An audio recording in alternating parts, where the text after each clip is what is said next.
नमस्कार प्रिय भक्तों, आज की इस वीडियो में हम श्रवण करेंगे विनायक चतुर्थी व्रत कथा, पूजा विधि, पूजा का शुभ मुहूर्त और एक विशेष उपाय। सावन मास के शुक्ल पक्ष की विनायक चतुर्थी को दुर्वा गणेश चतुर्थी कहा जाता है, जो इस वर्ष 16 अगस्त 2026 को मनाई जा रही है। पौराणिक मान्यताओं के अनुसार इस दिन भगवान गणेश की पूजा में दुर्वा अर्पित करने और व्रत कथा सुनने से जीवन के सभी संकट और विघ्न दूर होते हैं। तो चलिए शुरू करते हैं। प्रेम से बोलिए गणपति भगवान की जय। एक बार भगवान शिव और माता पार्वती नर्मदा नदी के तट पर बैठे थे। वहां समय व्यतीत करने के लिए माता पार्वती ने शिवजी से चौपड़ खेलने की इच्छा व्यक्त की। शिवजी खेल के लिए तैयार हो गए, लेकिन समस्या यह थी कि खेल में हार जीत का फैसला कौन करेगा। तब भगवान शिव ने पास में मौजूद मिट्टी और घास फूस को इकट्ठा करके एक बालक की मूर्ति बनाई और उसमें प्राण फूंक दिए। शिवजी ने उस बालक से कहा, बेटा, हम चौपड़ खेल रहे हैं, तुम जहां बैठकर खेल को ध्यान से देखना और अंत में बताना कि कौन जीता और कौन हारा। खेल शुरू हुआ और माता पार्वती लगातार 3 बार जीत गई, लेकिन जब खेल समाप्त होने पर बालक से परिणाम पूछा गया तो उसने अज्ञानतावश कह दिया कि भगवान शिव जीत गए हैं। यह सुनकर माता पार्वती अत्यंत क्रोधित हो गई और उन्होंने खेल में पक्षपात करने के अपराध में उस बालक को कीचड़ में पड़े रहने और लंगड़ा होने का श्राप दे दिया।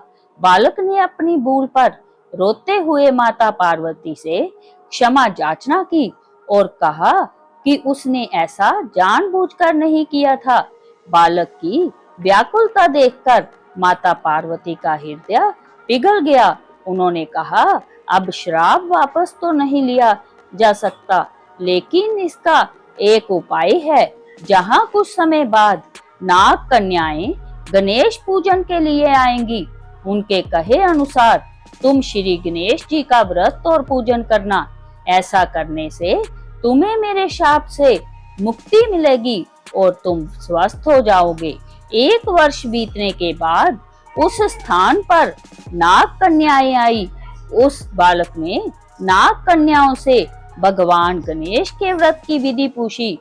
इसके बाद उसने लगातार 21 दिनों तक श्रद्धा पूर्वक दुर्वा, पुष्प और मोदक से भगवान गणेश का व्रत और पूजन किया। बालक की सच्ची भक्ति और कठोर तपस्या से भगवान गणेश अत्यंत प्रसन्न हुए। उन्होंने बालक को साक्षात दर्शन दिए और कहा, हे बालक, मैं तुम्हारी पूजा से संतुष्ट हूँ, मांगो, क्या वरदान चाहते हो। बालक ने हाथ जोड़कर कहा, हे विघ्नहर्ता, मुझे इतनी शक्ति दे कि मैं अपने पैरों पर खड़ा होकर कैलाश पर्वत पहुंच सकूं और माता पार्वती व भगवान शिव के दर्शन पा सकूं। भगवान गणेश ने तथास्तु कहा और अंतर्ध्यान हो गए। बालक तुरंत ही श्राप मुक्त होकर पूरी तरह स्वस्थ हो गया और कैलाश पर्वत पहुंच गया। वहां उसने शिव पार्वती को पूरी कथा सुनाई, जिसे सुनकर माता पार्वती भी अत्यंत प्रसन्न हुई। पौराणिक कथा के अनुसार प्राचीन काल में अनलासुर नाम का दैत्य था, जो ऋषि मुनियों और लोगों को निगल जाता था। देवताओं ने गणेश जी से प्रार्थना की।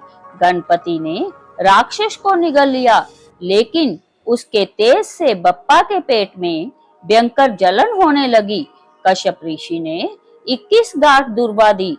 दुर्वा ग्रहण करते ही जलन शांत हो गई। तभी से गणेश पूजन में दुर्वा चढ़ाने की परंपरा शुरू हुई। मान्यता है कि दुर्वा बप्पा को अत्यंत प्रिय है। प्रेम से बोलिए गणपति भगवान की जय। इस दिन पूजा का शुभ मुहूर्त रहेगा सुबह 11:06 से दोपहर 1:44 तक। इस दिन सुबह ब्रह्म मुहूर्त में उठकर स्नान करे और लाल या पीले रंग के साफ वस्त्र धारण करे। हाथ में जल लेकर व्रत का संकल्प ले। पूजा स्थान पर एक साफ चौकी रखे, उस पर लाल या पीला कपड़ा बिछाकर भगवान गणेश की मूर्ति या तस्वीर स्थापित करे। बप्पा की मूर्ति पर गंगा जल छिड़के या पंचामृत से अभिषेक करे। इसके बाद उन्हें सिंदूर और कुमकुम का तिलक लगाए। भगवान गणेश को पीले वस्त्र या कलावा रूपी वस्त्र अर्पित करे और पीले फूलों की माला पहनाए। गणेश जी को उनका सबसे प्रिय 21 दुर्वा दल अर्पित करे। दुर्वा चढ़ाते समय ओम गण गणपते नमः मंत्र का जाप करे। बप्पा को बूंदी के 21 लड्डू या मोदक और मौसमी फलों का भोग लगाएं। पूजा के दौरान गणेश चालीसा, श्री गणेश स्तोत्र या संकट नाशक स्तोत्र का पाठ करें। अंत में घी का दीपक जलाकर बप्पा की आरती करें और भूल चूक के लिए क्षमा मांगे। रुके हुए कार्यों को पूरा करने के लिए इस दिन पूजा के समय 11 या 21 गांठ दुर्वा की एक माला बनाएं। हर गांठ चढ़ाते समय गणेश जी के मंत्रों का जाप करें। इससे नौकरी या व्यापार में आ रही बाधाएं तुरंत दूर होती है। प्रेम से बोलिए गणपति भगवान की जय। ऐसी ही आध्यात्मिक कथाओं के लिए चैनल को सब्सक्राइब करना ना भूले। वीडियो पसंद आए लाइक करें, शेयर करें, हाइप करें और कमेंट बॉक्स में जय श्री गणेशा जरूर लिखें। मिलते हैं अगली वीडियो में, तब तक के लिए जय श्री गणेशा।